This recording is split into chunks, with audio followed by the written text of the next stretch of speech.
Okay, so SEO is a field where there is so much misinformation, it makes me mad. You have websites that have absolutely no problem, they're running fine, and then you get emails every day that say there's something wrong with your website, let us help you. And I always say, well, how come you found me in the first place? You know, it probably means that I am searchable online. So my mission today is for the chamber members to know what are 20% of the actions that give you 80% of the results. Do-it-yourself SEO. Let's see. First, why should you listen to me? Well, I truly am an SEO expert, and I want to illustrate here a graph where you basically come here, illustrate that quickly. This is when we acquired the customer, and then it took about 6 months to get from 10,000 visits monthly to 36,000 visits monthly.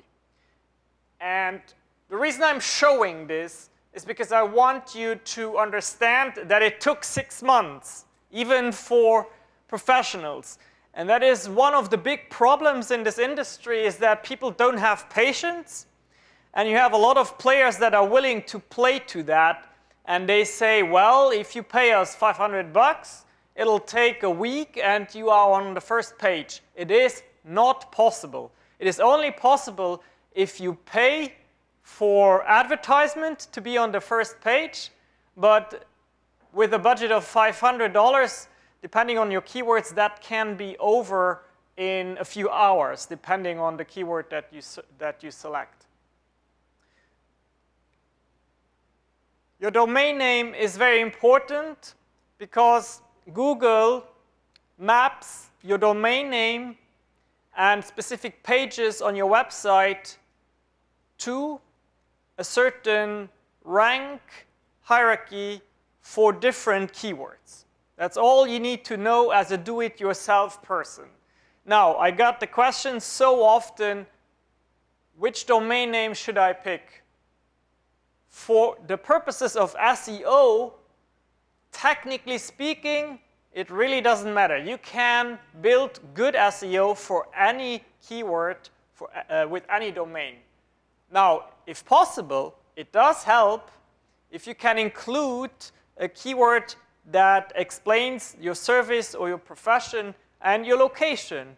For example, ambulanceservicessanantonio.com would make sense for an ambulance company in San Antonio, but if they happen to have the domain name suremat.com, not a problem.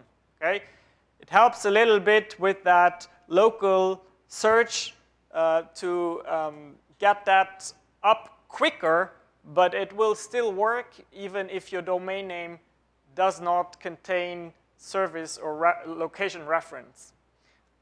There's no need to buy a premium domain name. There are companies out there that specialize, just like in real estate, they buy domain names that they think are going to be interesting in the future, and then they resell them for a lot of money, in the thousands sometimes, whereas you would purchase that same domain name for 15 bucks if it hadn't been speculatively acquired, and now they are asking thousands. Okay, so there's no need for you to do that unless you have a very, very strong brand and you want to have your domain name. Like, for example, my own company, Shanks.com, someone bought it, they want $3,000 for it. I'm not going to care about it because I have ShanksWebDev.com, which I purchased 8 years ago, and that works fine for me. So no need to buy premium domain names. Also, very common misconception. People think, well, now let me go and buy as many domain names as possible that contain keywords. Okay, so they think that if they buy ambulance.com, doctor.com, healthcare.com, emt.com, they think that by owning those domain names, they also automatically own that traffic that they think is linked to those keywords. That's not how it works. So no need to do that. Content is really what you can do most effectively as someone who wants to do it themselves in-house. A word about keyword research. You hear that a lot when you Google SEO.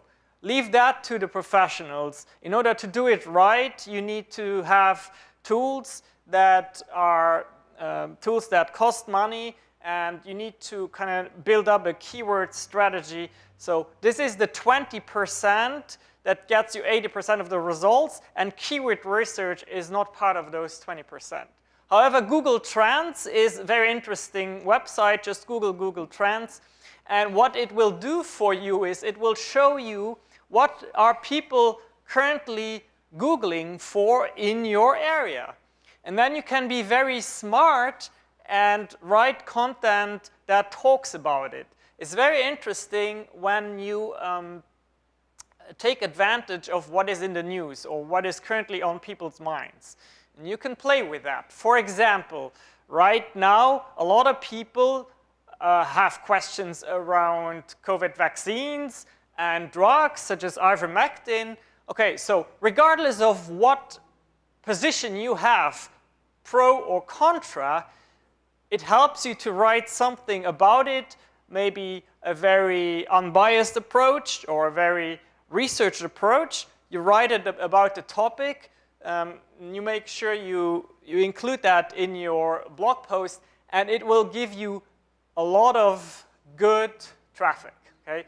So always think about what is on my target persona's mind. What is a target persona? Well, it is a very specific person that you constantly want to create content for. If Lazo is a service that aims to reach people who want to be able to get specific cash price in advance, then they can build a very specific persona around someone who has that need. And one trick that I always give you is within your field, within your friends or acquaintances, think of the person that is closest to your target persona. And then whenever you write a blog post, act as if you were writing a letter towards them. It's very, very powerful in automatically having the right tone and the right consistency. And it's really important in marketing. Cannot stress that enough. Also, if you have a very specific target persona, now all of a sudden you can address very specific problems. And that gives you something very powerful. It gives you the ability to not be part of the noise. What is part of the noise? Well, part of the noise is saying, we have an app and you can find healthcare services on there. Everybody can. In the entire United States, go and get the app. That is being part of the noise. Being specific is saying, we are a group of San Antonio-based hospitalists that are very interested in helping single parents shop for direct cash pricing in this area with pediatricians. Now all of a sudden you talk to someone that is going to listen to you. There's a common misconception about, which is called, referred to as fear of missing out. We think by being too specific, we're missing out on customers. And that's, it's a misconception. Because here's what happens psychologically, is that someone who is able to speak in a specific way to people is seen as an expert. And automatically, companies and people want to hear from an expert. What happens to my company often is I present myself, our industry vertical is healthcare and wellness, and then very often attorneys will come and say, hey, my relationship with my clients is very similar than a doctor to its patient. Do you think you can help me as well? Try it, works very well. Write these blog posts about 300 to 1,000 words, and write them as often as you can. If you want to make progress fast, I recommend publishing a blog post once a week, and then as traffic grows, you can switch to bi-weekly or even monthly as you have a lot of authority. But the more the better. Make use of multimedia, meaning include videos, social media references, graphs, images, and include all of that into your blog post. And also, don't forget to measure your traffic that comes from search. That is done with Google Analytics. It's a little code that you put in your website. If you run your website on WordPress, which is very likely the case, if you do it yourself, you can have a plugin and then do that quite easily. By the way, this QR code leads to the slides, and it also leads to a hosting offer that I have for, I believe, $2 per month hosting and a domain name included. Link building. That is very powerful. It's one of the most powerful things you can do besides content creation. I am sure as website owners, you all get emails regularly that say, hey, I have written this article for you. Do you mind publishing it? Well, why would they do that, right? Why would they work for free? It is because they hope that you publish it, including the link that they embedded in the blog post that they write for you. And when you do that, what you do is you point from your website to their website, which gives their website higher credibility, especially if they can make that happen with lots of different companies, right? So a nice analogy is a sports team. If there's one player, you can go to any game, any type of sport, without knowing the rules, without knowing the team. If you see there's a player who keeps getting the passes, is most likely because everybody thinks that they will do a good job with the ball, right? And that is the same in the world of web. If there's a lot of incoming links to something, then Google thinks, well, that must most likely be a good source of information. So you can leverage, you can kind of do something similar than those cold call emails that ask you to link to them out of the blue. You can be smarter about it and create resources that are truly relevant and helpful to your target audience community. And then by doing so, people who run these websites that are tangential to yours will gladly put your content on their website.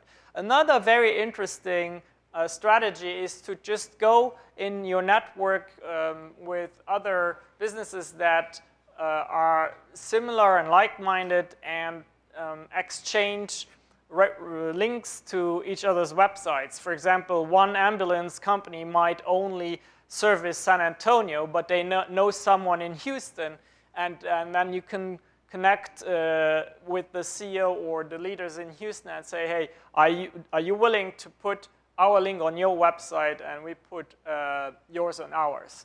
So very, very powerful and something you can do if you are persistent with it. Link building will give you greater results than, even greater results than content creation. Some technical considerations, the Google Search Console, okay? So you have the links to all of these things behind the QR code. The Google Search Console is where you communicate with Google. So Google will find your websites even if you don't tell Google that the website exists. However, if you want to be proactive, you can tell Google proactively, hey, I have a website and I want you to index it. Now, Google prefers website owners who actually care about their website. So if you take the time and tell Google that you have a website, you will be treated with a higher preference. Google My Business is what is responsible for when you do a search and on the right-hand side you see images about the business and reviews, and you can click to get directions, you can click to get to the website. It's commonly also referred as the snack pack, we call it. So Google My Business is where you feed Google all of that information for that type of information. It is a SEO booster because Google says, well, if you care enough to go on your Google My Business platform and give me updates about your business every day, then I think your website is probably relevant.